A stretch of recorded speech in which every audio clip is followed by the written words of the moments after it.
सभी को जय माता दी।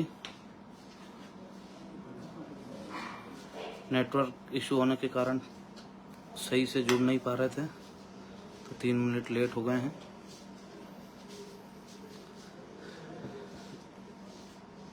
सभी भाइयों को एक बार और जय माता दी, जय सिया राम। जैसा कि आप सबको पता ही है कि 11 तारीख को सरकार के द्वारा जो दिए गए थे 2 महीने, वो पूरे हो चुके हैं। उसी दिन जब सरकार ने हमसे 2 महीने का कहा था, तब हमने वहां से घोषणा करी थी कि 2 महीने आपके हैं और 1 महीना ऊपर का हमारा है। तो जो हमारा 1 महीना था वो ऊपर का चालू हो चुका है। अब अगली जो 11 तारीख है उसको वो भी समय समाप्त हो जाएगा। 18 सूत्री हमारी जो मांगे थी 22 में से, उनमें से 18 पर सरकार ने सहमति बनाई थी। सहमति बनाने के साथ साथ सरकार ने हमसे एक वादा किया था कि हम आपकी 2 महीने में सारी मांगे डिस्कशन करके कमेटी बनाकर उनको पूरा कर देंगे। पर सरकार की तरफ से जो पहल हुई वो पूरी तरीके से सकारात्मक नहीं थी। 2 महीने में मात्र कमेटी बन सकी। कमेटी बनने के बाद हमारी उनसे डिस्कस हुई। उन्होंने डिस्कस करने के बाद हमसे कहा था कि हम होली के बाद वापस इन बिंदुओं पर चर्चा करेंगे, दोबारा बुलाएंगे। पर सरकार के दिए हुए 2 महीने में कुछ नहीं हुआ। जो हमने 1 महीना शेष दिया है उनको, उसमें अब वो हमसे चर्चा करेंगे उन मुद्दों पे। यदि वो हमारे मुद्दे पूरा करते हैं तो ठीक है, नहीं करते हैं तो सरकार को हम हमारी तरफ से जो हमने कहा था कि हम व्यवस्था परिवर्तन की लड़ाई लड़ रहे हैं, सत्ता परिवर्तन की नहीं लड़ रहे हैं।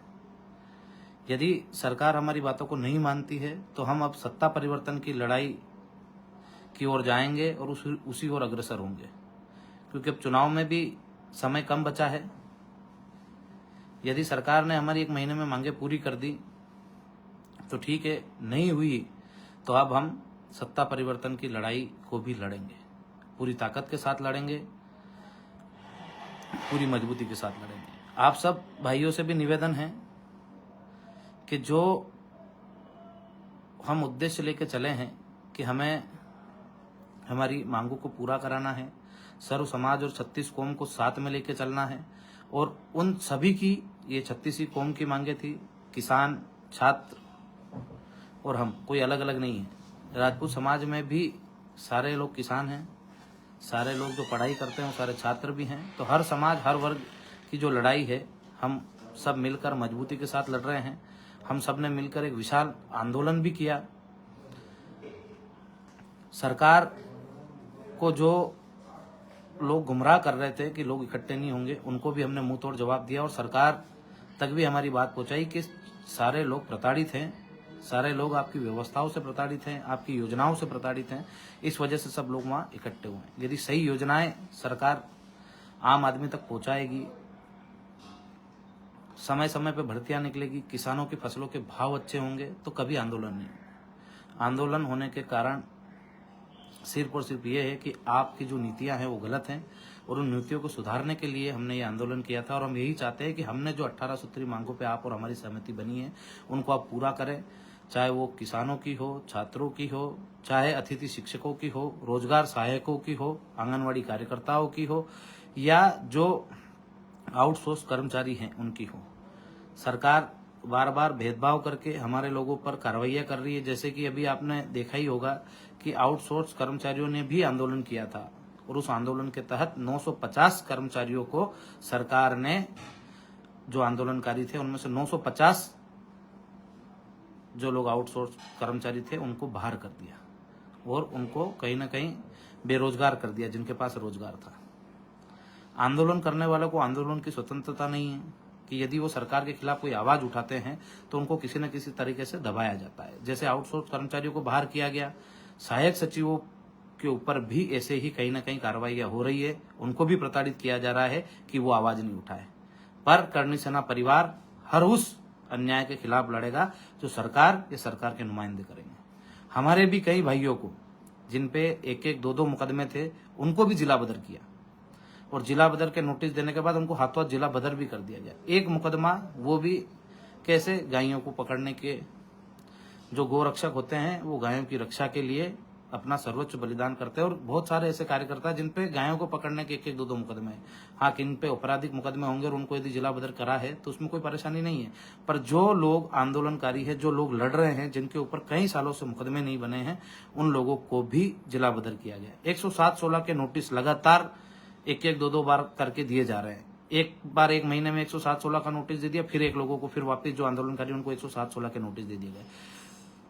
जब आपको सारी चीजें पता है, पर मैं आपको इसलिए बता रहा हूं ताकि ये चीज हर उस व्यक्ति तक जाए जो कहीं ना कहीं पार्टीवादी विचारधारा के साथ जुड़ा हुआ है, कहीं ना कहीं ये सोचता है कि हमारी पार्टी, हाँ हम सबकी पार्टी थी है, पर यदि हमारे ही लोग अन्याय करेंगे तो अन्याय के खिलाफ हमें लड़ना पड़ेगा। महाभारत भी दो परिवारों का युद्ध था, पर वो था धर्म और अधर्म का। दोनों साइड लड़ने वाले परिवार के ही लोग थे, पर कुछ लोग अधर्म के साथ भी थे तो कुछ लोग धर्म के साथ भी थे।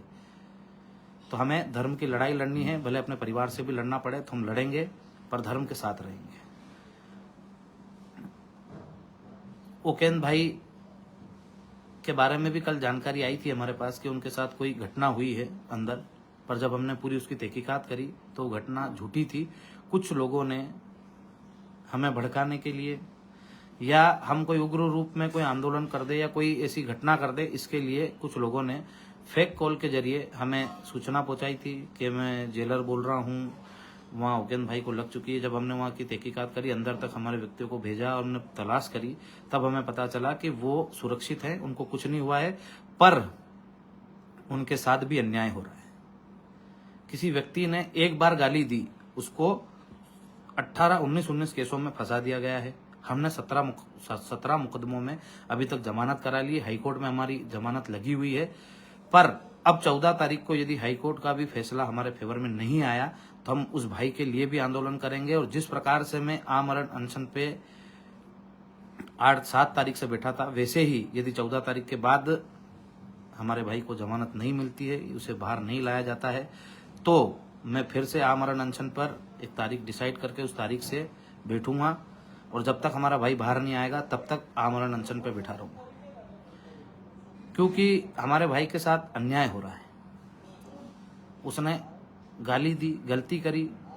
जब सरकार के मंत्रियों ने बोला कि करणी सेना परिवार के जो आंदोलनकारी थे, उनके जो मुखिया थे, उनको आके माफी मांगना चाहिए, मैं सहर्ष उनकी बात को स्वीकारा और सामूहिक रूप से आके माफी मांगी। फिर उसके बाद हाथों हाथ मुख्यमंत्री जी का ट्वीट आया कि हम जिनने भी गालियां दी थी उनको बाहर करते हैं। तो उकेन भाई के साथ साथ हमारे बहुत सारे भाई थे, महतपुर के भी थे, भोपाल के भी थे, शाजापुर के भी थे, देवास के भी थे। सारे भाइयों को जेल में डाला गया।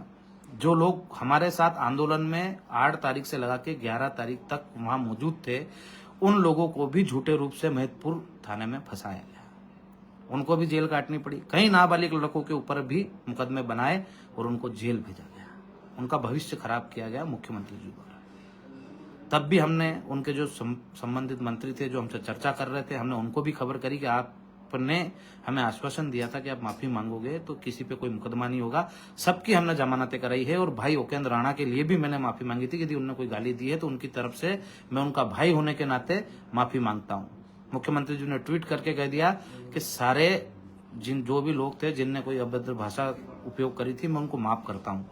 क्या ये आपका माफ करने का तरीका है कि एक व्यक्ति को आपने माफ कर दिया, उसके बाद भी वो 2 महीने से जेल में है और जब भी हम जमानत करा के वहां छुड़वाने जाते हैं तो 1-2 थानों के और केस वहां पहुंच जाते हैं कि इनमें अभी जमानत बाकी है।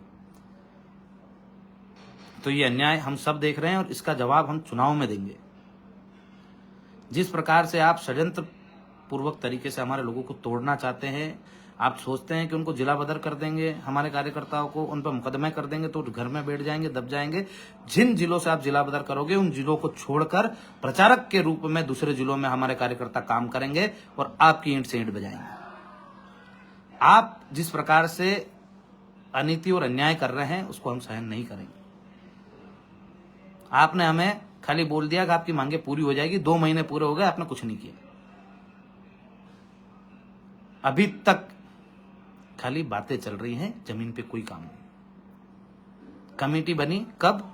जब 2 महीने पूरे होने वाले थे। क्या आपके द्वारा दिया गया तो समय खत्म हो चुका है? आप तो आपकी जुबान पे रहे नहीं, आप तो आपके वादे से मुकर गए। आपने तो हमारे साथ विश्वासघात कर दिया। वो तो हमने 1 महीने का समय अतिरिक्त दिया था, वो महीना चल रहा है। और मुख्यमंत्री जी, आपकी वादा खिलाफी याद रखी जाएगी और लोगों तक ये संदेश पहुंचाया जाएगा। लाखों लोगों ने देखा है कि वहां आपके मंत्री ने आके हमारी मांगे मानी थी और आपने वो मांगे पूरी नहीं की। उनको पूरा करना तो दूर, आपने उसके बाद षड्यंत्र कर करके हमारे कार्यकर्ताओं पर मुकदमे बनाए, हमारे कार्यकर्ताओं को प्रताड़ित किया।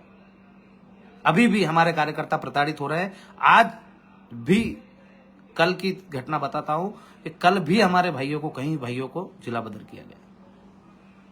हमारा जो भाई जितना भी दर्द सहन कर रहा है, वो दर्द हमें भी है, हमारे हर एक कार्यकर्ताओं को बराबर दर्द है। और उस दर्द का एहसास आपको हम चुनाव में कराएंगे कि वादा खिलाफी का मतलब क्या होता है, अपनी बात से मुकरने का मतलब क्या होता है, लोगों को झूठे तरीके से फंसाकर उन पे अत्याचार करने का नतीजा क्या होता है।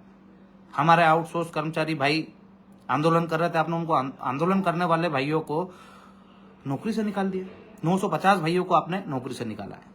आंगनवाड़ी कार्यकर्ता, जितनी भी हमारी बहनें हैं जो आंगनवाड़ी में काम करती है, 5-5, 6-6 महीने से उनकी सैलरी नहीं आ रही, उसके लिए भी उनको आंदोलन करना पड़ रहा है। हम उनके भी साथ हैं, क्योंकि कोई भी व्यक्ति काम करता है तो उसको उसकी तनख्वाह मिलनी चाहिए।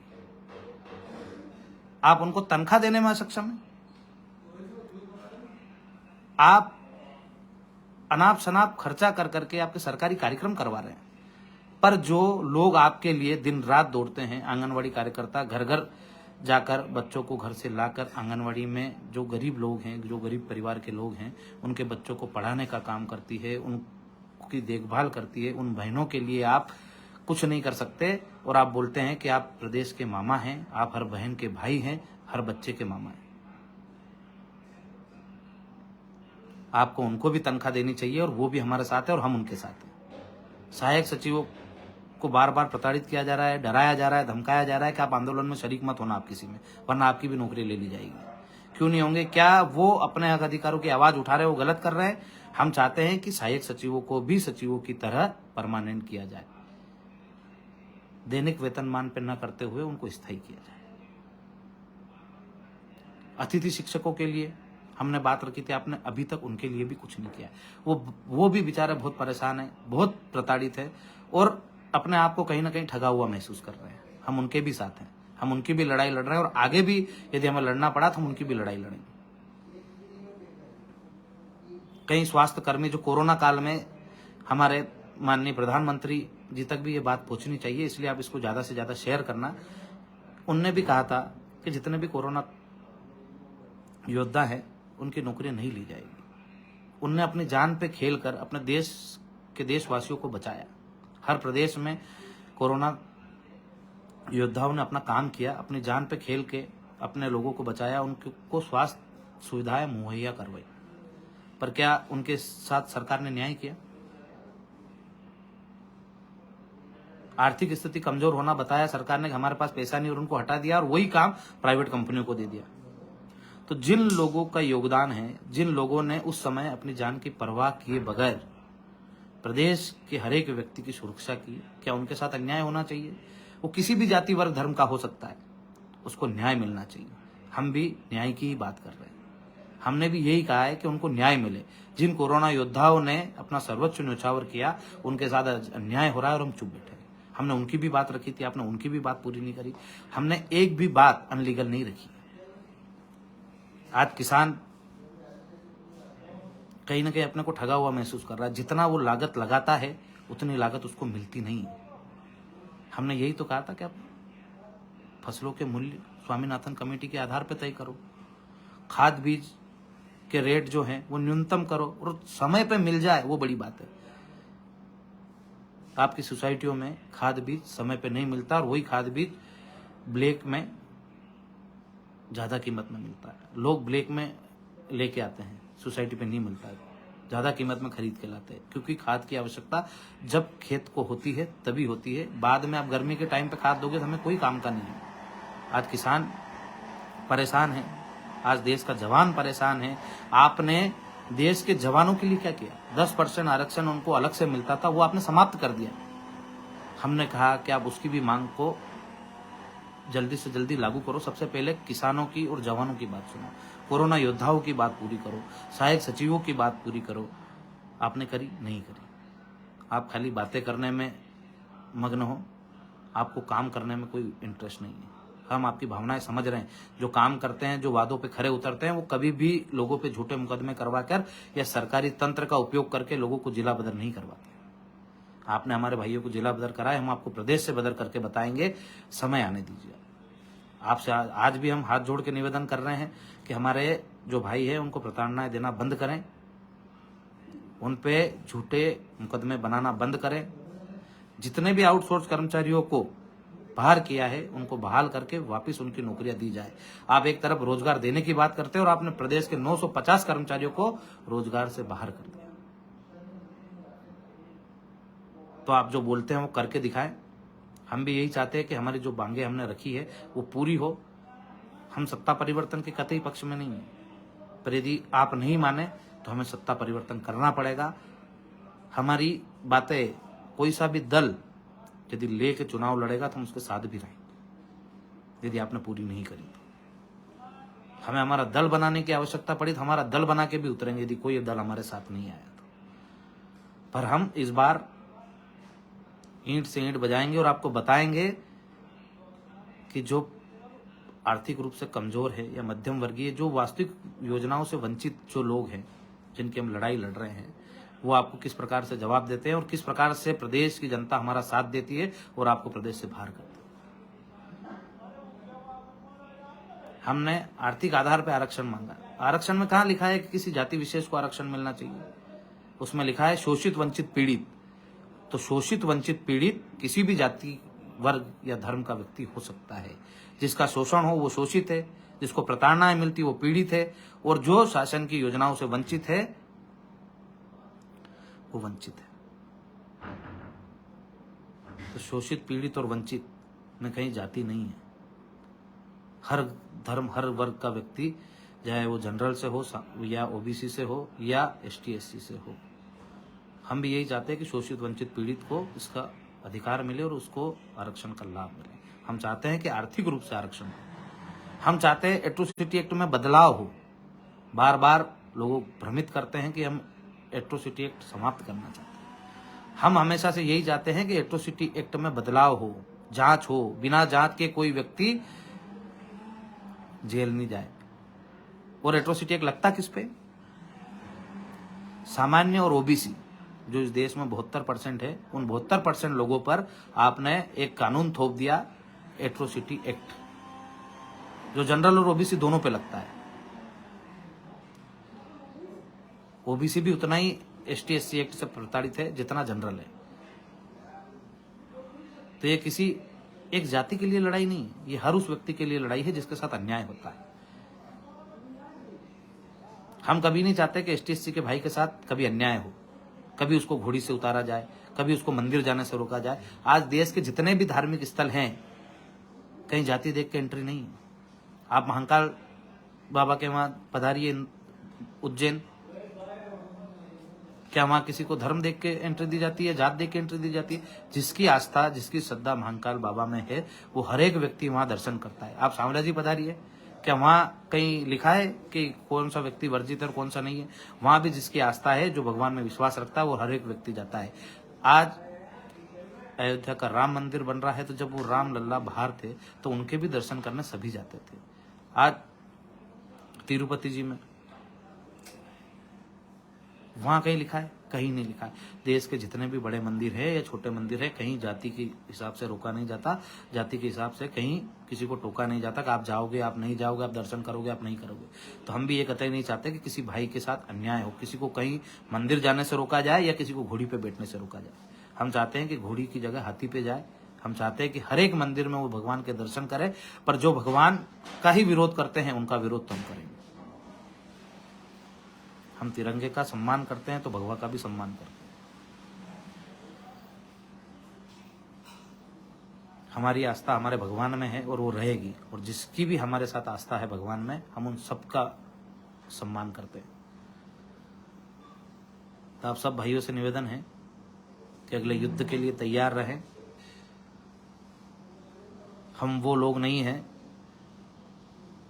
जो उनके कुछ मुकदमे करने मात्र से, या हमें वो सोचते हैं कि मुकदमे करके हमें डरा देंगे, तो हम वो लोग नहीं हैं कि जो डर के रण छोड़ जाएंगे। इस रण को हम छोड़ने वाले नहीं हैं। जब तक जीतेंगे नहीं तब तक यहाँ से जाएंगे। या तो जीतेंगे, या तो विजय होगी, या वीरगति होगी। तो आप सब लोगों से निवेदन है कि अब जल्द से जल्द हम ओकेन भाई के लिए भी एक आंदोलन करेंगे, उनके लिए भी हम भूख हड़ताल पर बैठेंगे यदि कानूनी रूप से हमें बाहर नहीं किया गया। हमारे साथ अन्याय हो रहा है और प्रदेश से नहीं देश की जनता देख रही है कि एक व्यक्ति ने एक गलती करी और उसको 17-18 मुकदमे अभी तक दे चुकी है सरकार, और हमने 17 में करी तो 2 और आ गई, कि अभी 2 में और बाकी है। तो हम सबको मिलकर लड़ना है इस तानाशाही सरकार के खिलाफ। आज की स्थिति ऐसी है कि सरकार के खिलाफ आपने कुछ कहा, कुछ करा, तो आपको झूठे मुकदमों में फंसा के जेल में डाल दिया जाता है। तो आप और हम सबको ताकत के साथ, मजबूती के साथ मिलकर लड़ना है। ईडब्ल्यूएस आरक्षण में भी कहीं विसंगतियां है, कहीं हमारे बैकलॉग पद खाली पड़े हैं, उनको भी भरा नहीं जा रहा है। आज हमारे युवा दिनों दिन एवरेज होते जा रहे हैं। जो आपने परीक्षा ले ली, जिनमें लोग पास हो गए, उनको आप नौकरी क्यों नहीं दे रहे हो? यही तो हम चाहते हैं कि हमारे लोगों को के साथ जो अन्याय हो रहा है वो अन्याय नहीं हो। तो सरकार को भी ये सोचना चाहिए कि न्याय और अन्याय क्या है। और मैं तो जो भारतीय जनता पार्टी के वरिष्ठ पदाधिकारी हैं, जो राष्ट्रीय अध्यक्ष हैं, जो प्रधानमंत्री जी हैं, जो गृह मंत्री जी हैं, उन सब तक भी ये बात पहुंचनी चाहिए कि यहाँ सरकार किस प्रकार के अन्याय कर रही है और किस प्रकार से प्रताड़नाएं देकर भारतीय जनता पार्टी के लोगों को ही भारतीय जनता पार्टी के खिलाफ कर रही है। जनरल ओबीसी का एक बड़ा तबका भारतीय जनता पार्टी को वोट करता है, तब भारतीय जनता पार्टी राज्य और केंद्र में आती है। और इसी प्रकार से चलता गया तो कहीं ना कहीं राज्य और केंद्र को नुकसान झेलना पड़ेगा पूरे देश से। तो हम चाहते हैं कि किसी को नुकसान नहीं हो, पर हमारा भी नुकसान नहीं। तो मैं सरकार से यही आग्रह करूंगा कि हमारी जो मांगे हैं, अब 1 महीने का समय जो बचा है शेष, वो हमारा है। हमने दिया है आपको 1 महीने का अतिरिक्त समय, उसमें आप हमारी जो मांगे हैं, जिस पे आप और हमारी सहमति बनी थी 18 मांगों पर, वो पूरी करें और उनको लागू करें।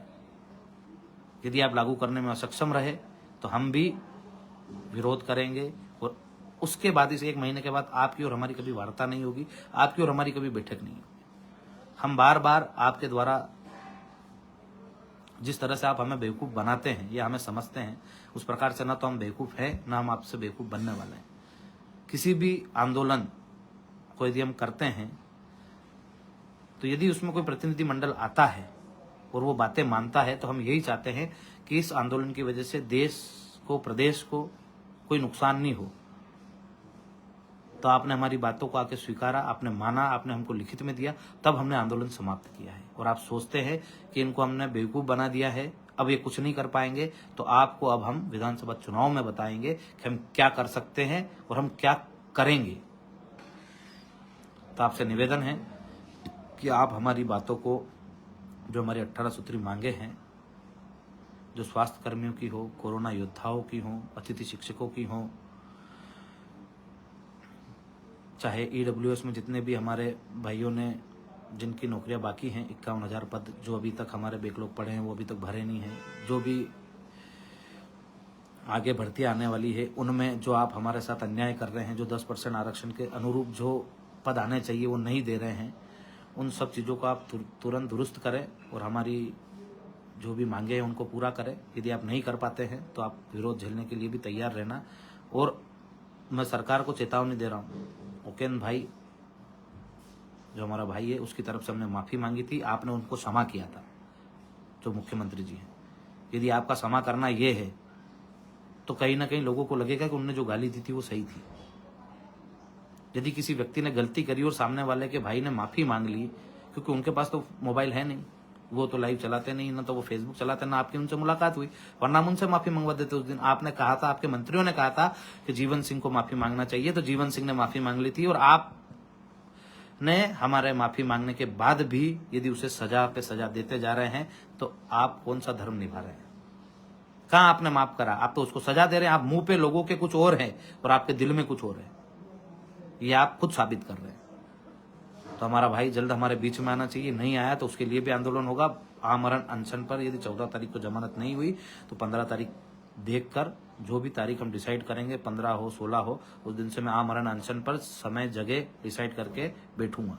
और जब तक मेरा भाई बाहर नहीं आएगा तब तक उसके लिए आंदोलन करता रहूंगा। और जब तक हमारी मांगे पूरी नहीं करोगे आप, तब तक आप ये सोचना भी मत कि आप हमें बेवकूफ बना के या कोई लालच देके आप इस आंदोलन को या हमारी बात को दबा दोगे। हम बिकने वाले नहीं हैं। हमें हमारी बातें पूरी करवानी है, हमें हमारी मांगे पूरी करवानी है। हमारी मांगे पूरी होगी तो ही हम आपके साथ आएंगे, वरना नहीं आएंगे। तो आप सब भाइयों से निवेदन है, कोई भी फोन लगाकर बार बार कार्यकर्ताओं को परेशान नहीं करे। क्या हो रहा है क्या नहीं हो रहा है, आप सबके सामने है जो भी हो रहा है। हम सब मिलकर योजना बनाएंगे, हम सब मिलकर वापस से तैयारी करेंगे और सरकार की ईंट से ईंट बजाएंगे। आप लोग फोन लगाते हैं, रात भर फोन आते हैं, दिन में भी फोन आते हैं, हम फोन उठाने के अलावा कुछ काम ही नहीं कर पाते। जरूरी हो, आवश्यक हो तभी फोन लगाएं। मुझे पता है आप सब भाइयों का बहुत प्रेम है, तभी आप फोन लगाते हैं, पर फोन आने की वजह से हम पूरे दिन डिस्टर्ब हो जाते हैं। सुबह 7 बजे से लगाकर रात वापस दूसरे दिन की सुबह 7 बजे तक लगातार फोन आते हैं। घंटे 15 मिनट के रात का अंतराल होता है तब भी फोन आते हैं। पर कोई काम हो तब फोन लगाएं, कोई चीज बताना हो तब फोन लगाएं, कोई परेशानी हो तब फोन लगाएं, ताकि हम और आप एक दूसरे से बात कर सकें, एक दूसरे का सहयोग कर सकें और जो हम आंदोलन की तैयारी कर रहे हैं वो कर सकें। बहुत सारे भाइयों की शादी की पत्रिका थी, मैं एक ही व्यक्ति हूँ, अकेला हूँ। जितनी जगह जा पाया हूँ उतनी ही जगह जा पाया हूँ, जहाँ नहीं पहुँच पाया हूँ उसके लिए मैं क्षमा प्रार्थी हूँ कि सारी शादियों में मैं उपस्थित नहीं हो पाया। एक दिन की 200, 300 पत्रिकाएं होती है, 10-20 जगह से ज़्यादा मैं नहीं पहुँच पाता हूँ। तो आप सब लोगों से हाथ जोड़कर निवेदन है कि यदि शादी में नहीं पहुँच पाया हूँ तो मुझे क्षमा करें, माफ़ करें। क्योंकि आप और हम जो भाई जो हम लड़ाई लड़ रहे हैं वो हर चीज़ से ऊपर उठ के है।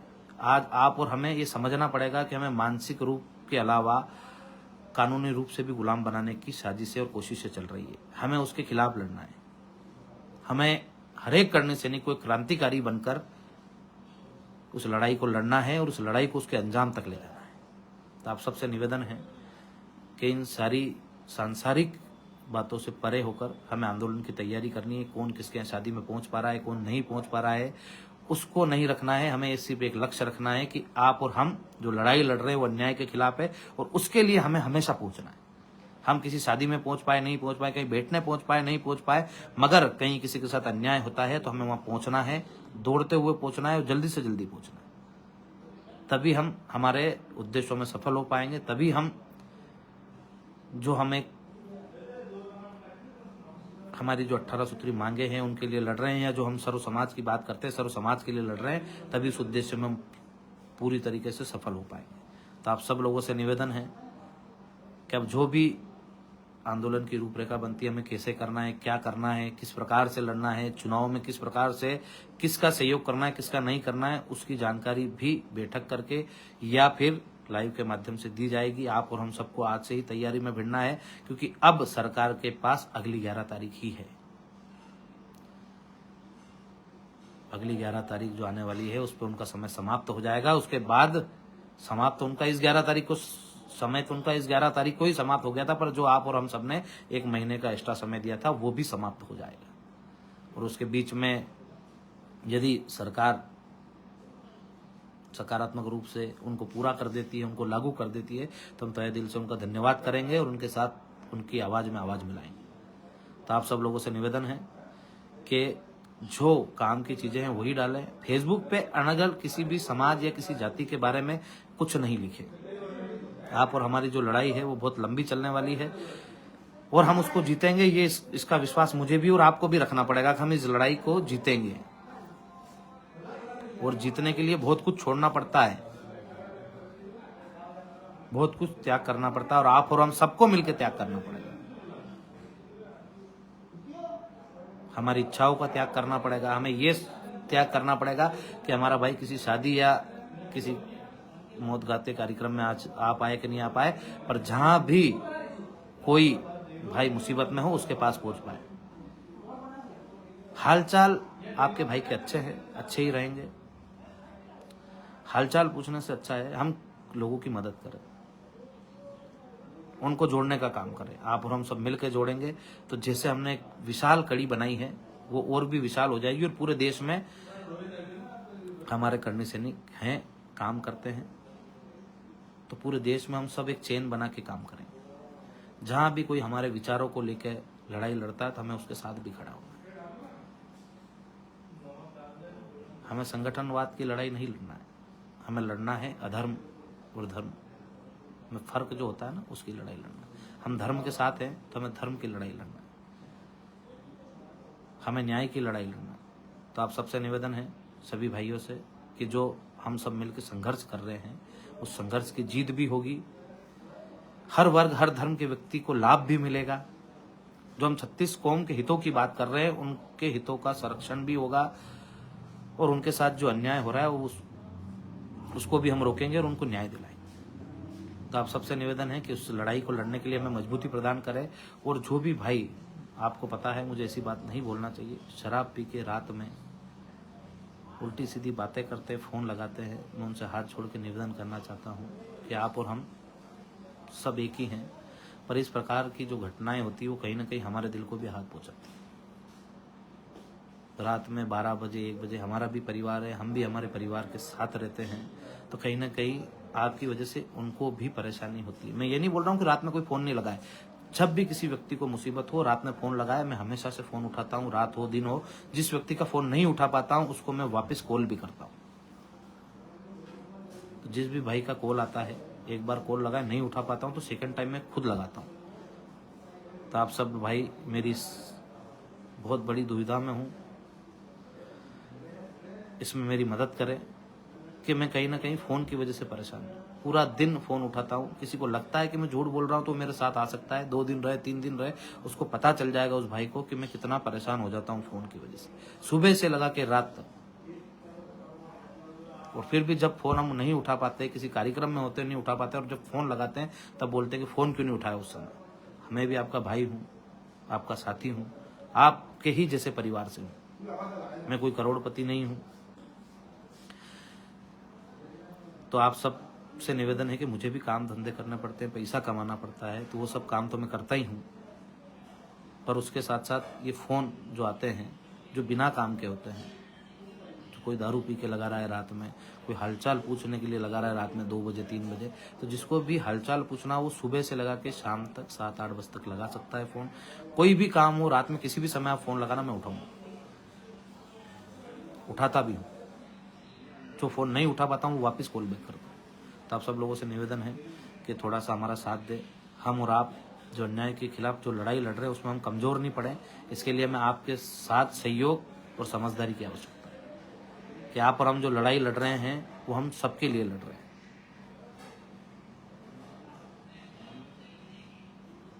तो जितने भी हम मुद्दों को लेकर लड़े थे उनके लिए आज भी अडिग हैं, और माँ करनी और माँ भवानी के आशीर्वाद से हम उस लड़ाई को जीतेंगे भी, हमारी मांगे पूरी भी करवाएंगे, और जो मांगे पूरी नहीं होगी उसके लिए भी लड़ाई लड़ी जाएगी।